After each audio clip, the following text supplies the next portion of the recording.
Tadi sebelumnya ada Cynthia Rompas dan kali ini giliran saya Rahmat Ibrahim dan saya sudah mengenakan wastra Nusantara pakaian adat Mandailing. Dan di segmen ini tadi sebenarnya ada juga tamu spesial. Tak mau kalah di segmen ini juga kami akan hadirkan tamu spesial, ada Mas Suhartono, wartawan Istana Harian Kompas. Silakan Mas Har ikut bergabung bersama saya di sini. Ini saat ini sudah kurang 1 jam Mas Har tentunya sebelum penurunan bendera merah putih. Apa kabar Mas Har? Mas Baim. Ini Mas Har kayaknya kangen ya meliput lagi di istana di penurunan bendera atau bahkan pengibaran bendera karena Mas Har terakhir di Januari Mas Har ya? Ya, Januari masih terakhir ke istana itu sebelum 31 Januari Gimana? sudah selesai. Hari ini gimana? Meriah sekali sih kalau tadi kita lihat Ya, Mas Har. betul. Meriah banget, tapi jadi ada kesan hura-hura ya.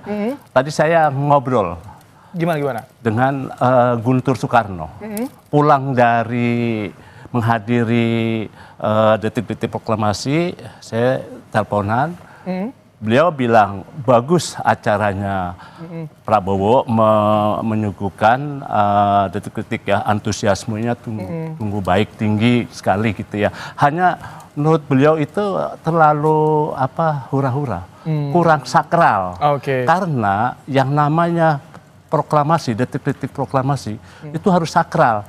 Nah, kalau mau hura-hura dibikinlah di pesta rakyat. Pendapat Mas Guntur ya. Menurut Mas, gitu. Tapi kalau ini juga menurut saya sih ya itu sebagai seorang putra presiden ya, jadi bisa wajar-wajar saja. Betul. Ini kami tampilkan juga Mas Har. Ini adalah visual bagaimana di area gerbang masuk Istana Merdeka Jakarta. Memang antusiasnya begitu terlihat Mas Har. 8.000 undangan yang disediakan oleh pemerintah kepada warga untuk bisa menyaksikan dan mereka juga semangat menggunakan wastra Nusantara. Tadi aja diberikan souvenir bendera merah putih.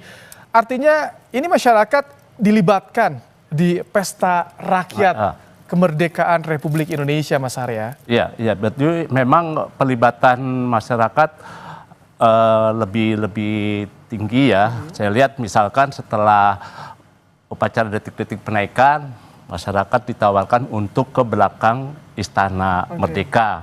Di Taman Rumput itu disediakan berbagai makanan ya, yang gratis. Itu dibuat oleh para pedagang yang ada di sekitar istana. Melibatkan UMKM juga. Nah, itulah UMKM. Jadi di situ masyarakat betul-betul bisa merasakan yang namanya pesta rakyat di hari kemerdekaan itu. Dan ini jelang penurunan bendera. Biasanya kan pada pukul 17 waktu Indonesia Barat.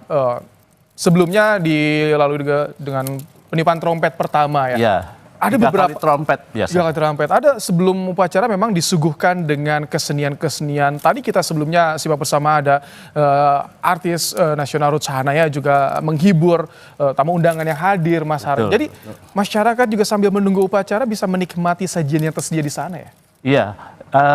Sekarang acara kreatifnya itu langsung ditangani oleh tim kreatif yang di bawah tanggung jawabnya Mas Didit Prabowo. Jadi langsung putra presiden yang menangani langsung tim kreatif. Langsung capable di bidangnya, teruji di bidangnya ya. Termasuk kereta kencana yang baru. Oh iya. Kalau dulu kan pinjam ya, pinjam dari keraton. Sekarang khusus dibuat oleh istana dan dibuat di Jogja.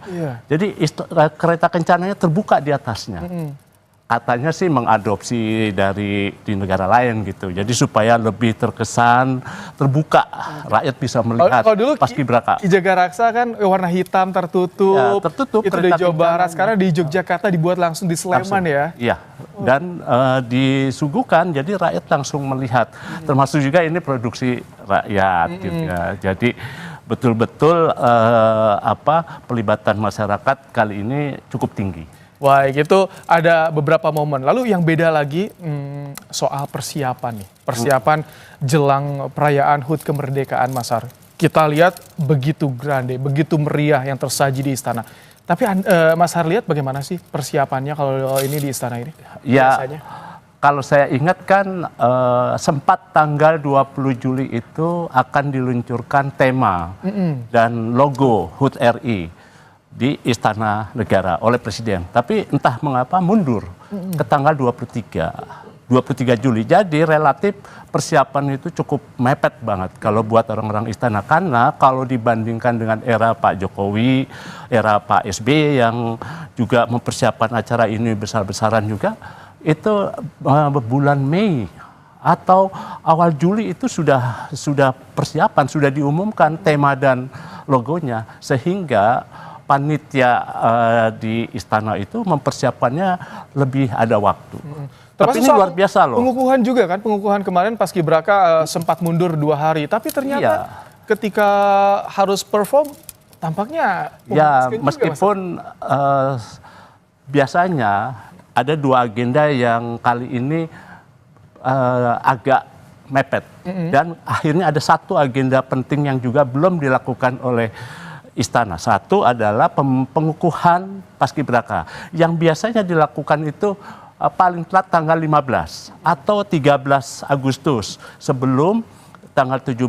Nah, tapi mundur. Akhirnya baru tanggal 15 hari Sabtu.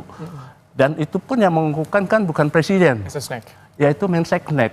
Padahal kalau saya mendengar cerita dari para Paskibraka, ada senior Paskibraka yang udah pernah ikut juga, mereka pasti akan ada sedikit kekecewaan.